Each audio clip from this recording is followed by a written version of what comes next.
Well, we'll just call it good and go ahead and get started. I'm Dan Humphreys. I've got a couple series, post-apocalyptic science fiction and urban fantasy, and a lot of stuff blows up in both of them. So I think that's probably why I'm on here. Everybody else want to introduce themselves? I'm Pardoe. I've been up here a couple times. So, hi.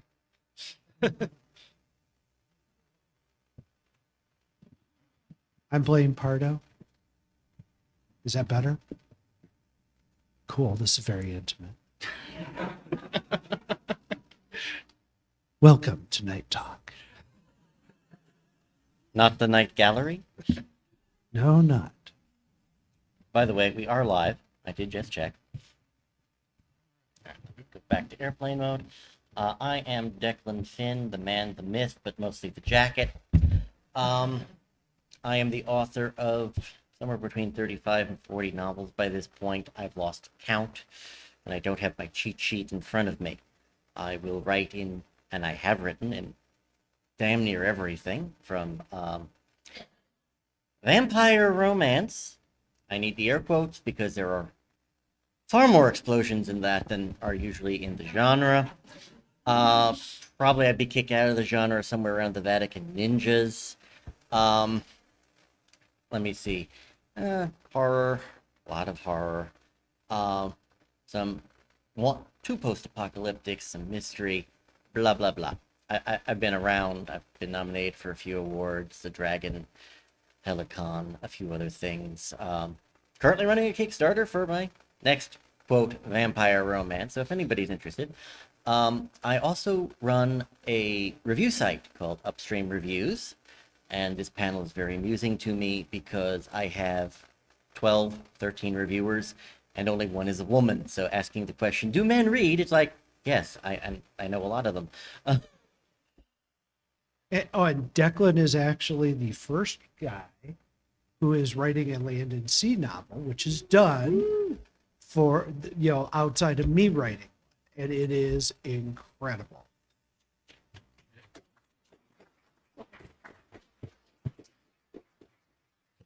All right, so has publishing forgot about men? My caveat would be yes, I think traditional publishing has, but obviously there are tons of independent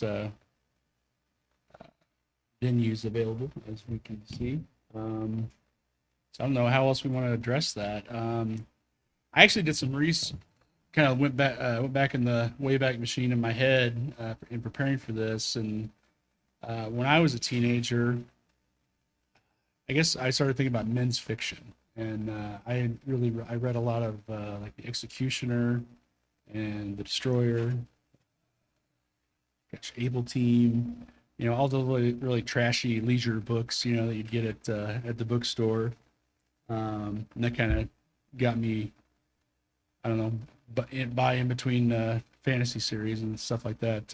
So I don't know how we want to do this. What do you take one at a time? What do you guys think of when you think of men's fiction? And maybe why has the traditional genre kind of abandoned men, do you think? Well, the story I can tell, I have an agent. I haven't used him in a few years because he really doesn't do much. Because now publishers just reach out to me, so I really don't need an agent. I give him 15%. But it was interesting because near the end of our relationship, I said I have an idea for a sci-fi series, and he's a New York-based agent. He's gotten me in with very large publishers in the past, Penguin Putnam, other publishers. And I said, I got this science fiction series. I didn't tell him any of the detail of it. And he goes, it really doesn't matter how good it is, Blaine, or it could be a bestseller. You're not going to get in.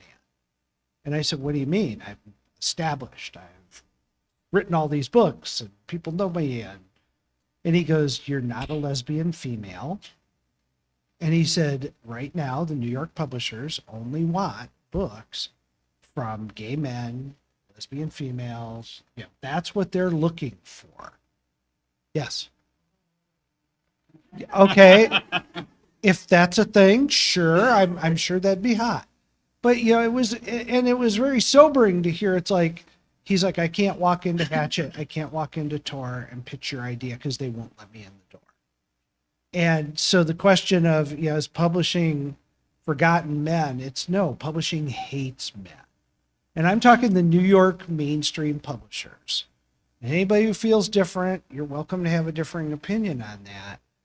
They will only back authors that they have had for many, many years who are cash cows, and they can't find a good reason to ditch them. They do not want books from men at this point.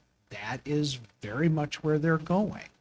Now, the good news is the indie press area has just totally taken advantage of that and really does cater and cares about men, women, anybody. They don't discriminate. But my own personal experiences, the mainstream publishing, and I'm talking the big ones, Tor, Hatchet, all those guys, they do not want anything to do with men.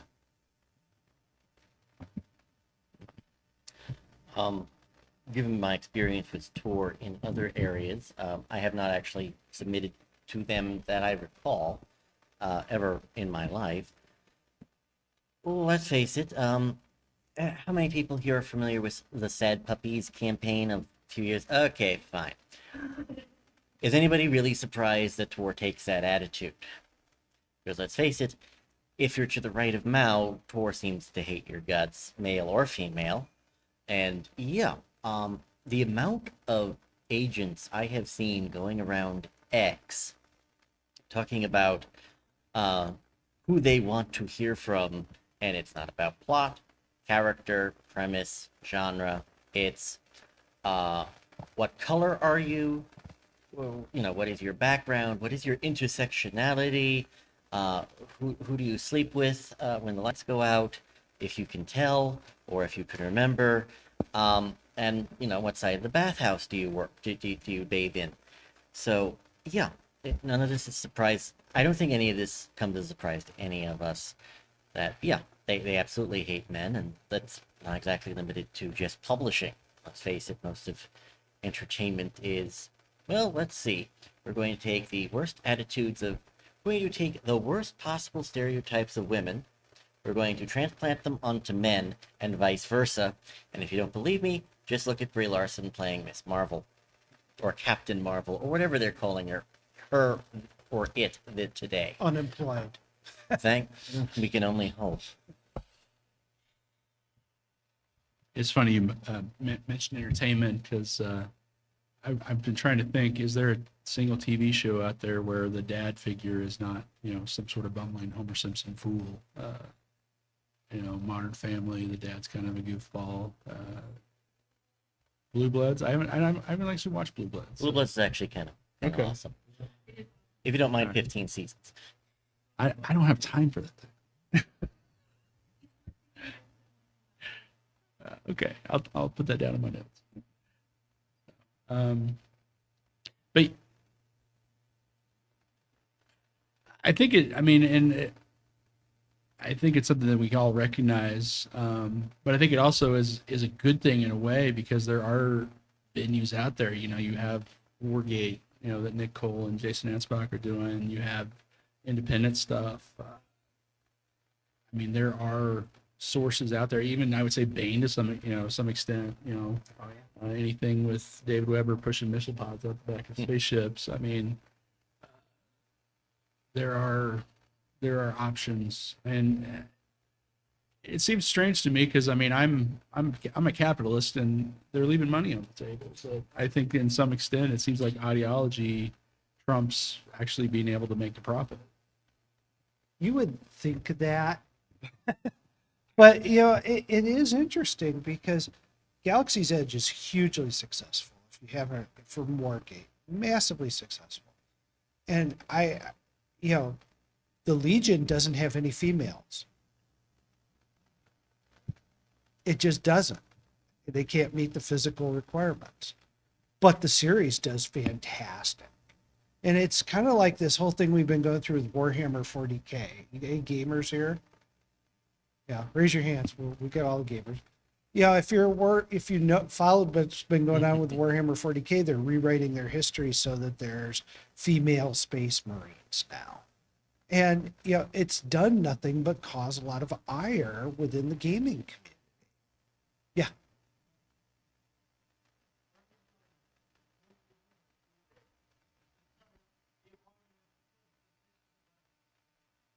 Yeah.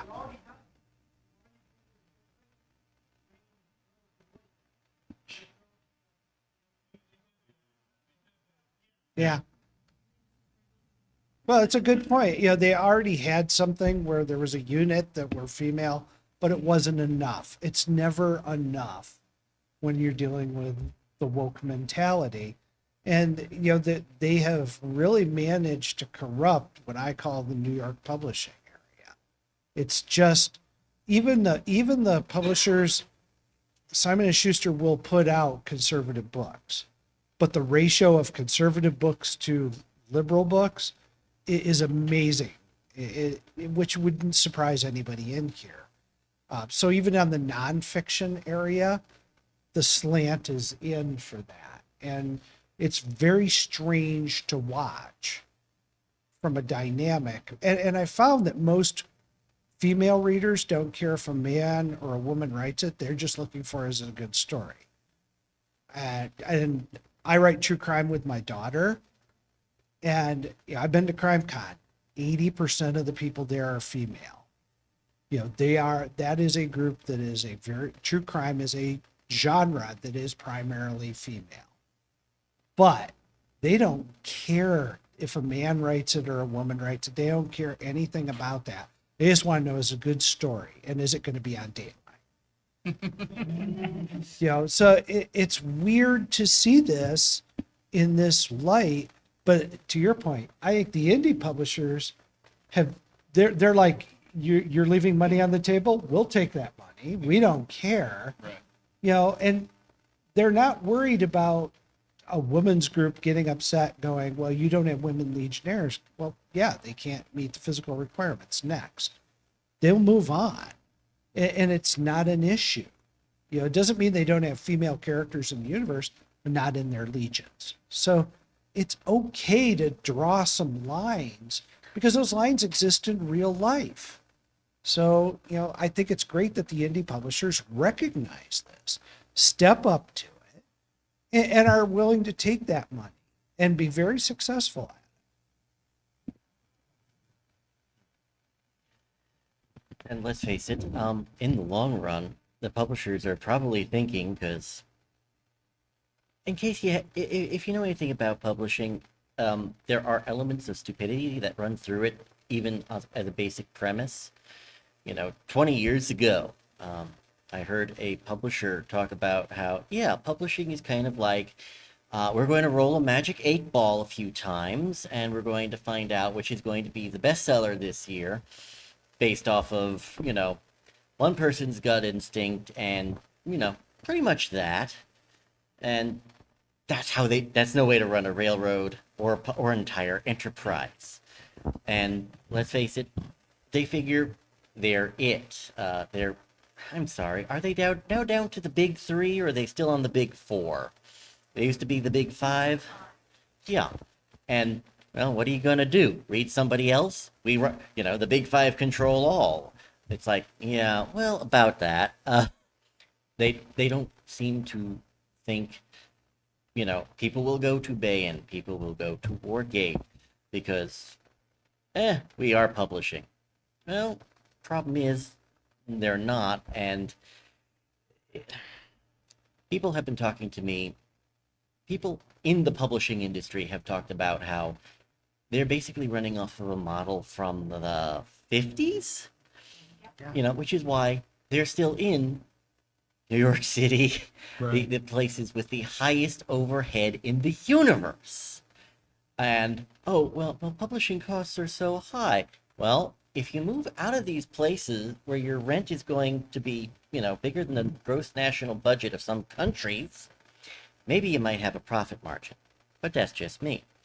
But, you know, they're dinosaurs. Sometimes even the best of them are dinosaurs. The best of them can be velociraptors and quick. They're still dinosaurs. I mean, ebook pricing is a good example of that Oh, mentality. I remember a brand new John Scalzi novel, and I don't know what genius put this pricing together.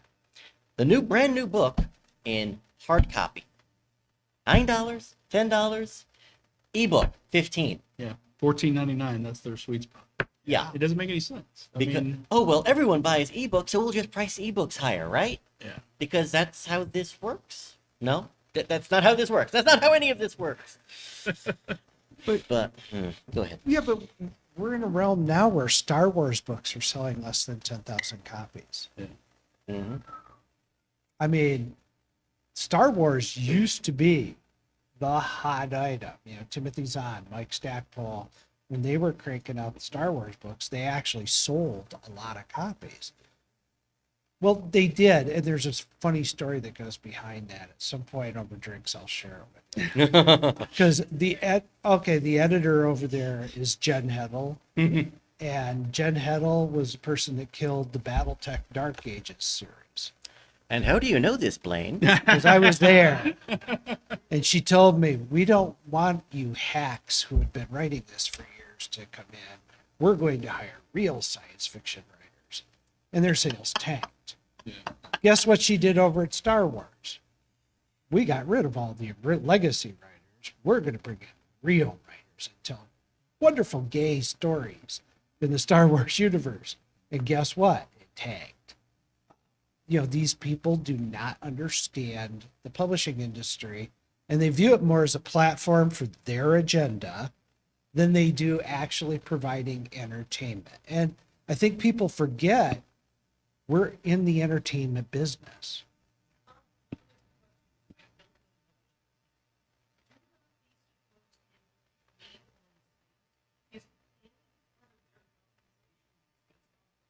Only the writers. The writers get royalties, everyone else gets a salary, and, well, the books don't sell, it's the writer's fault. The movies don't sell, it's the fans' fault. Are we getting a pattern? Yeah. This kind of loops back into the panel about epic fantasy. One thing I've seen is that, you know, they'll put out book one of a series, but then they don't promote it. They don't support it. It's a new author, you know, so maybe this could be a great book, but then it dies on the vine and it's like, oh, well, you don't have what it takes. Well,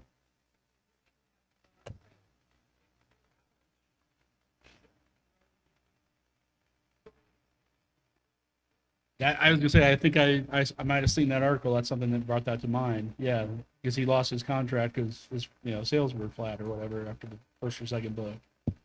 But I mean, I've had people come up to me and say, "Oh, you're 4 books into the series. I'm not going to buy it until you're done." It's like, well, okay. I mean, I got a 6'4" teenager I got to feed in the meantime. You know, could you help a brother out? Yeah, not to mention, there was, who tried to merge lately? Simon & Schuster and Penguin, and there was a lawsuit about it because antitrust. Okay, and they in terms of Discovery, they released the numbers of who makes money, and the answer is almost nobody. Where it was 268 authors every year sell more than 1,000 copies of their book. And these publishers largely make their money off of, celebrity biographies, the backlist, like Tolkien, guaranteed bestsellers, and, whoever they can throw into Costco. And I don't mean physically, because who wants to run Stephen King in Costco? But thankfully, I haven't even seen anything from that hack in a while, except from some really idiotic tweets. And mercifully, nobody's heard from Dan Brown in a decade? Anybody? Yeah. So, and that's, welcome to the publishing industry. It's colorful.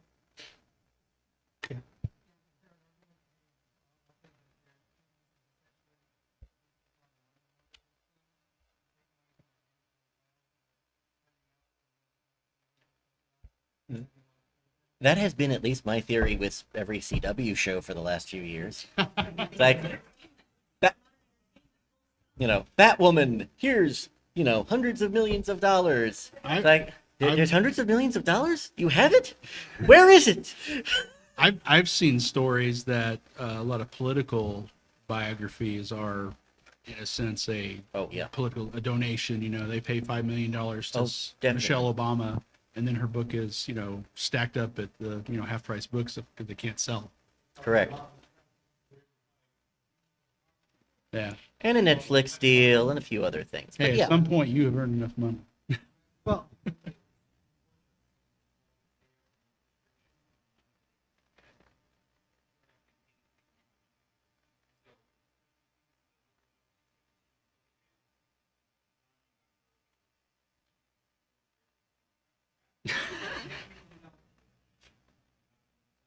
Right. Yeah, I mean, because I mean, advance on $3 million, they need to sell what, 30 to earn out, or how's that? Something like that. Yeah. I They mean, they almost never pay out though. Yeah. Not it's might as well be a contribution. it is. How, you know, you have to always ask this question: how does a bartender get elected to Congress and come into Congress with $40,000 worth of debt, and in the course of what, 6 years, is now worth several $1,000,000? You know, it's all legal. It doesn't mean it's ethical, and that's the fuzzy area with a lot of this. Is Blasio, you know, he's going to get a book deal. Who's the former New York governor? The one that You want Cuomo? Cuomo. He had a $3.5 million book deal, and then he got booted, and they said, well, we may pursue going after that money. They never did. So they let him keep the money, which is absolutely ridiculous. To your point, it is a laundering scheme. And it's, while it's on paper very legal to do, it's completely unethical. But this is how the game is played.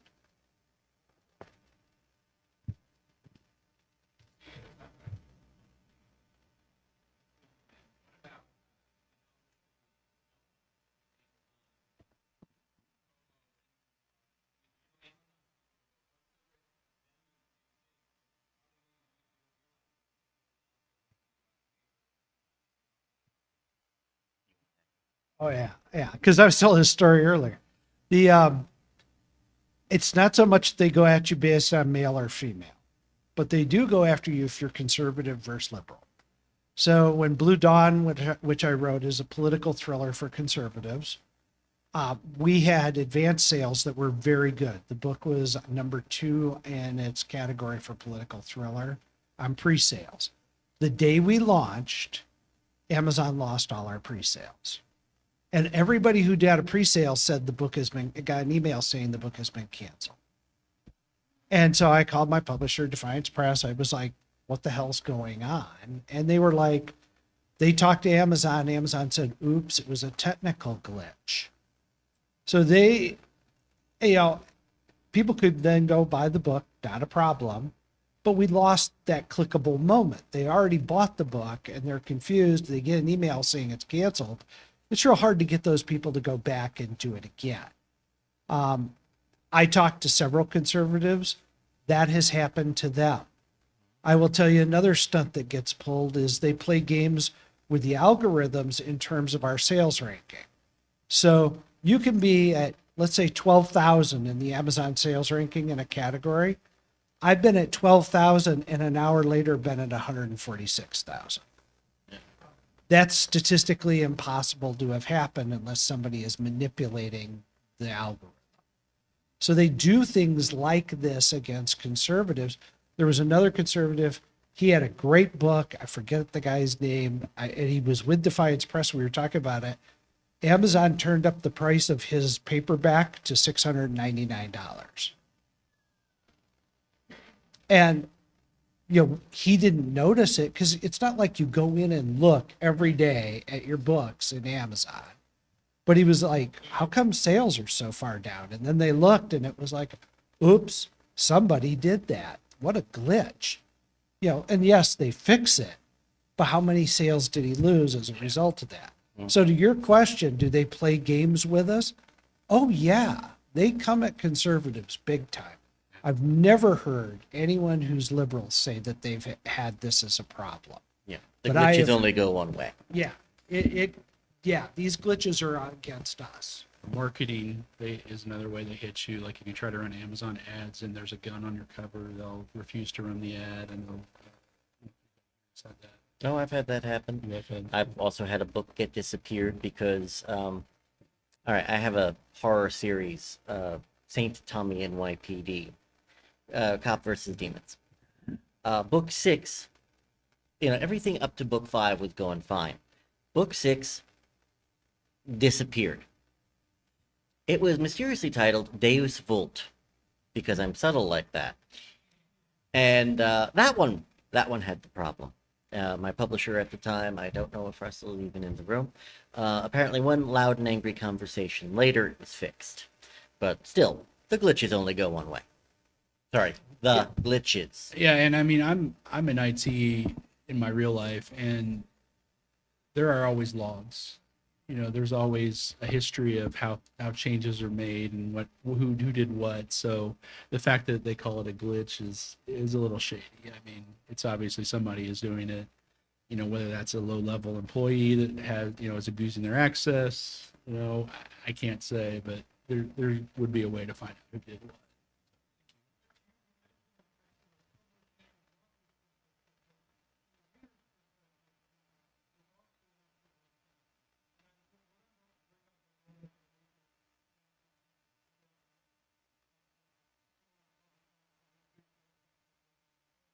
Yeah.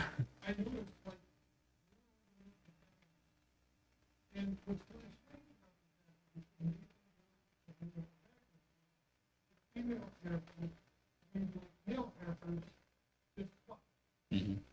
Yeah.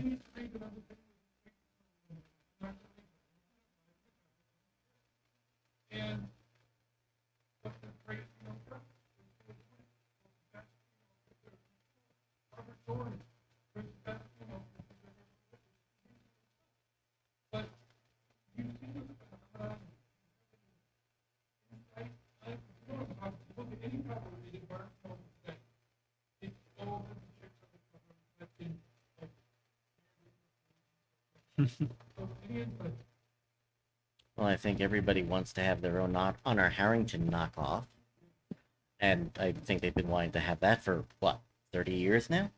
Because I keep tripping over them, and one of them was even a fellow Bayan author, which confused the hell out of me.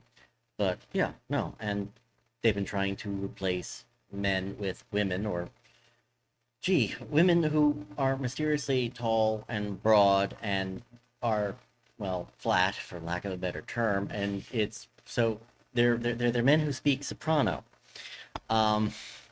which, for example, and again, it's an entertainment-wide phenomenon. Look at Call of Duty as a Lara Croft mod.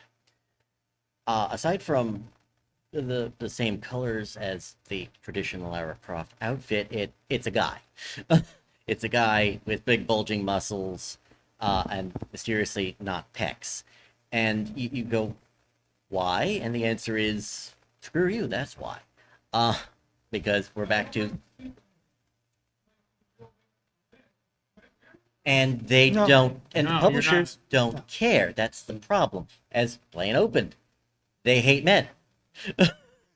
And they figure that any male virtues, whatever they are, we're just going to take them, put them on women, and declare them, or at least have men turn into women, and we're going to declare the problem solved. I keep referring to it as ninth wave feminism because I can't track which wave they're currently on. Nobody tells me anything because I self-publish. That's the lie. Vanessa tells you what to do in some aspect. Yeah, you can talk to her about that. But I don't think anyone tells Blaine what to do. Well, not anymore, but I will tell you, when I was doing Battletech, I wrote Hour of the Wolf, did a rewrite on it, final pass of the book. Editor called me up and said, first 5 chapters, there's only men. And So change one of these characters to a woman. And I said, no. And I said, and he goes, why? And I said, explain to me how this makes the story better. And it was, well, it doesn't, but we want to bring in the demographic of women, and this will turn them off. And I said, they've already bought the book, so don't worry about it. And I said, sometimes this may shock you in military sci-fi. Sometimes there's only men in the room. Yeah. Sometimes there's only women in the room. Sometimes there's men and women in the room. I said, I have 2 characters in here who are strong female characters. They just don't appear in the first 5 chapters. And there's no way to fit them in. And he goes, well, then just change one of the men into a woman. And I said, then tell me how this makes the book better. And it'll be more inclusive. And I said, but explain to me how that makes the book better. And we went at it for an hour, and I did not crumble on it. I didn't change it. And this is what's happening. To your point, I think there's a lot of this happening where it would have been easier for me and far much less stressful if I just changed one of the characters into a female. I had to take the stand on that, and I found it frustrating to do. I found it frustrating that an editor would ask me to do that because basically they thought that was going to bring women in. And I'm like, for them to know that, they've already had to buy the book. There already are. That's what blows me away. Is like, I you've know. got one of the strongest female characters in science fiction is Natasha Kerensky. Right. I mean, BattleTech is already inclusive. It was, but this is the thinking that is going on. And I'm using it as an example. I have to imagine those kind of conversations happen all the time.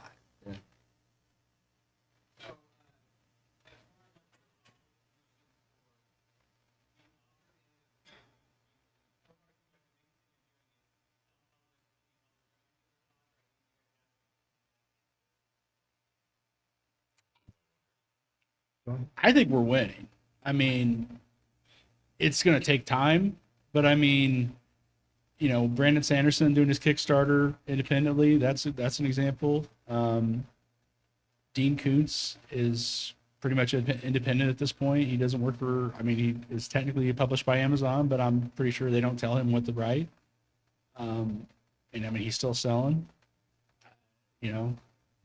Galaxy's Edge is doing great. The Wargate books are doing very well. Your Blue Dawn stuff is doing good. Just a matter of you have to keep pushing the rock up the hill. I think eventually. I don't know that I would say saner heads are going to prevail, but you're going to have somebody in charge of the publisher is going to say, "Hey, our profit and loss statement looks like crap. What are we doing wrong here?" Reality has to catch up with them at some point. Sooner or later, they're going to go out of business. Yeah. The companies that are doing this, it's a non-sustainable model.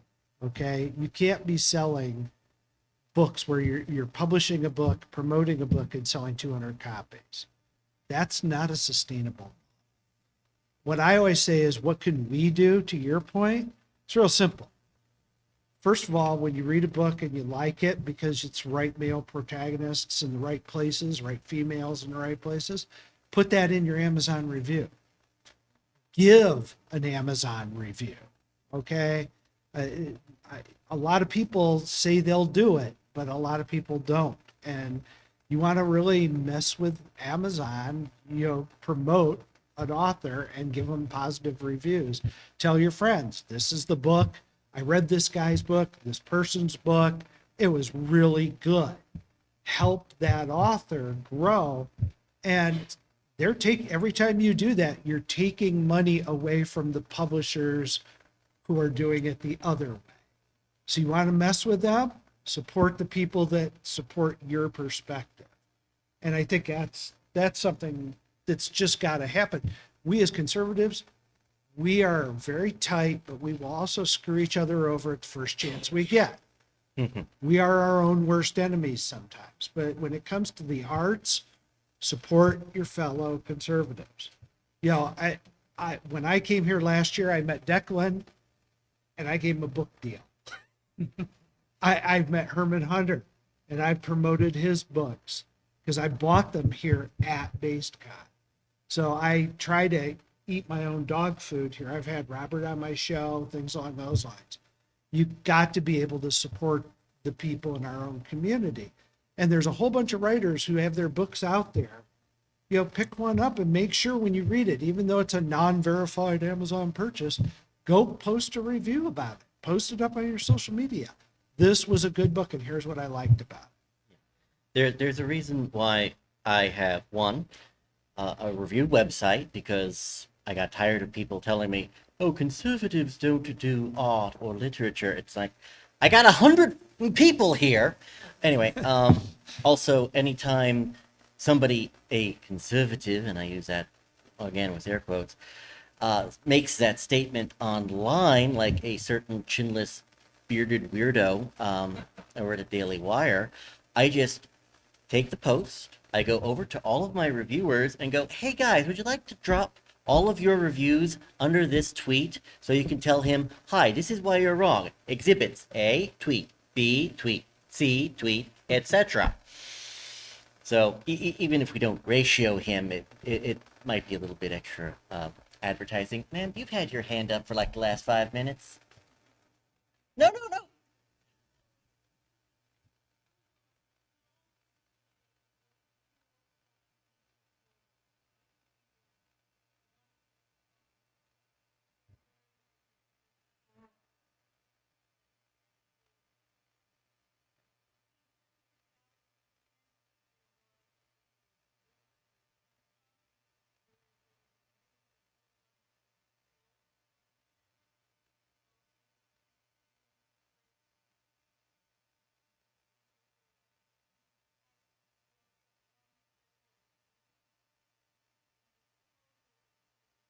Oh.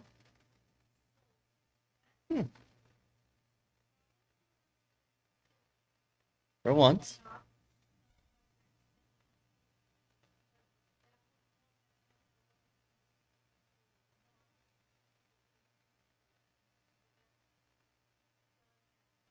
Interesting.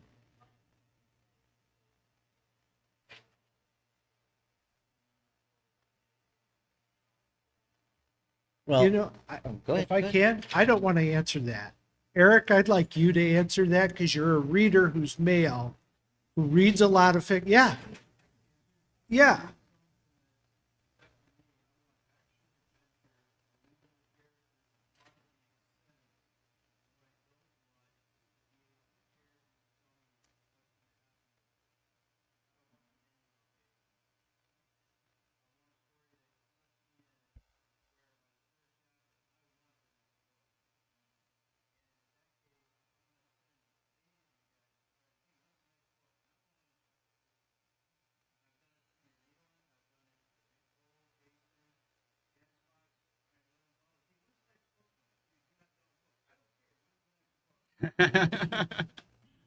I mean, I can, yeah.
And he's not a sample of one. He just pretty much described all of my reviewers at Upstream, including Carolyn, who is not a guy.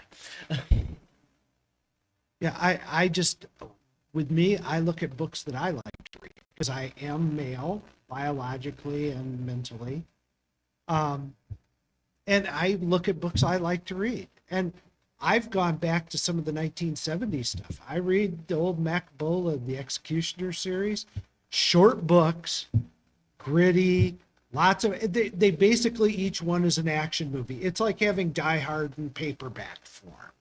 And you know what? that's good stuff.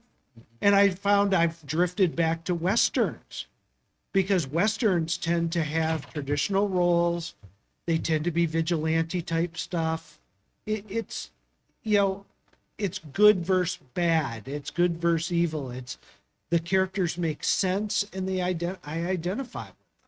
So when I write a book, one of the first criteria I have is this has to be the kind of book I would pick off the shelf and myself enjoy reading. Yeah, I can't add. That's pretty much what I got too.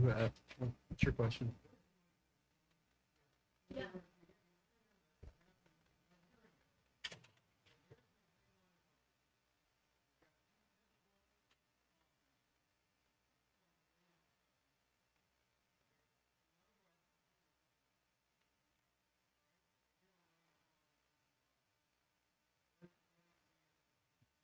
Like I said earlier, a lot of them come in from the back catalog. Notice Tolkien never goes off the shelf. They keep selling. I notice they keep selling in very large paperbacks that are almost guaranteed to fall apart, so people will have to buy other editions. But that could just be me. Again, celebrity biographies do actually sell. They give, let's say, Britney Spears $5 million. They make 20 or 30, and the blonde is happy with her cut. One wanders away, and they actually have money. But look at some of the. That seems to be the number breakdown from the discovery in the lawsuit mentioned earlier. And this was only 3-4 months ago because I had to give a speech to a high school class on, so you want to be a writer. And that morning, somebody had broken down the internals, and it's like, yeah, these are how the numbers break down. It's like, okay, I have to type this into my speech. It's kind of a weird rabbit hole because I had been reading about this and just pulled it up to look. So Penguin Random House is owned by a German-based media conglomerate, Bertelsmann. Simon & Schuster is owned by a private equity firm, Kohlberg Kravis Roberts. So it's Shell game. Shell Yeah. games. Yeah. Yeah. No. Yes. Has anyone ever seen The Producers? Yeah. Yeah. Very possible. The investing companies out there that invest are pouring money into these places. I guarantee it. And it is, you look at Prince Harry's memoir. We all joke about it, but the damn thing sold. It sold a lot of copies. So they make money off certain books that allow them then to play social engineering games with the rest of us by putting out books that don't sell. And there's also a weird cash flow thing that happens. So they will negotiate space in a bookstore for X amount of shelf space for their books, and the bookstore will need to fill that. Now they'll say, here's our catalog. You pick the books to fill that amount of shelf space. The bookstore buys the book at wholesale, and then it sits on the shelf. Now, some of those sell, very few of them. But then after a certain period of time, they may send those books back. So there's money that's flowing constantly back and forth, and there's restocking fees if they send them back. So they're encouraged to keep them, which eventually drives them into it's now $4.99 for the hardback, $2.99 for the hardback. Okay, it's in the discount bin. So there's a lot of games within the industry with the large publishers. You don't deal with that with the indies because they generally don't show up in the bookstores, directly. You don't see that stuff on the shelf. They tend to sell directly to the consumer. Yeah. You remember how, all right, I keep even mentioning the guy's name. Angels and Demons. Everyone remember that it sold millions. Yeah, but it was also on the shelf in hard copy for 5 years, almost constantly, and they kept releasing other editions. It was always in the front of the bookstore. It was, hyper promoted until people just kept buying bloody books because they kept seeing it over and over again. It did not even go into paperback until Sony started doing the Tom Hanks movie and said, you are going to release this in paperback now. Stop jerking around. But those are the types of games TradPub can play. Gail?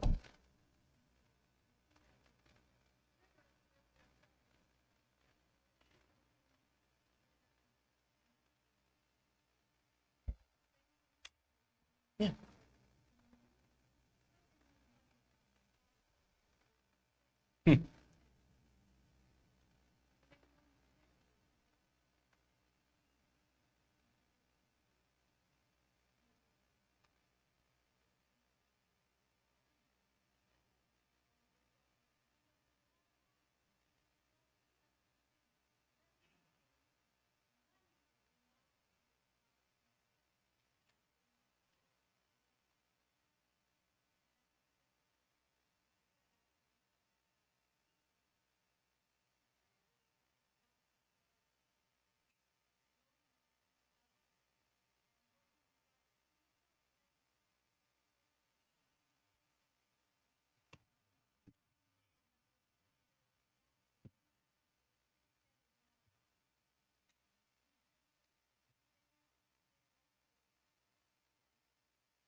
Um, see earlier about, chinless bearded weirdo from Daily Wire.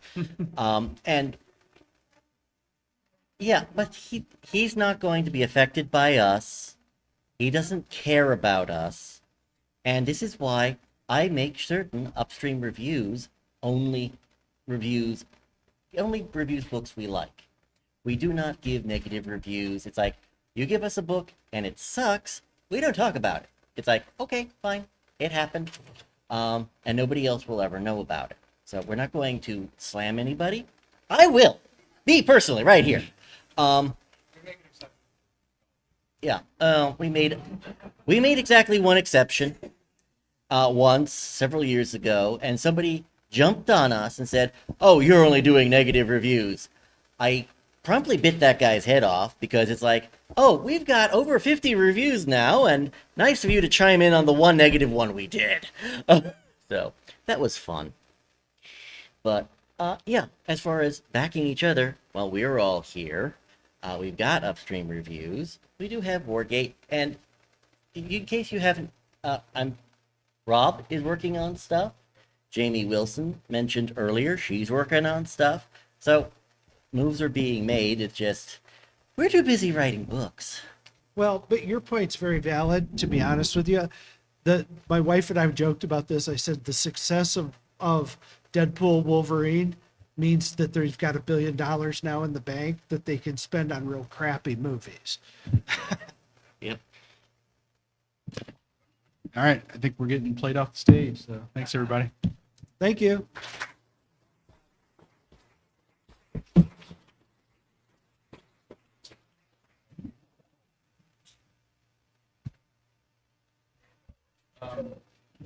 Let's see. Well, yeah, we'll take.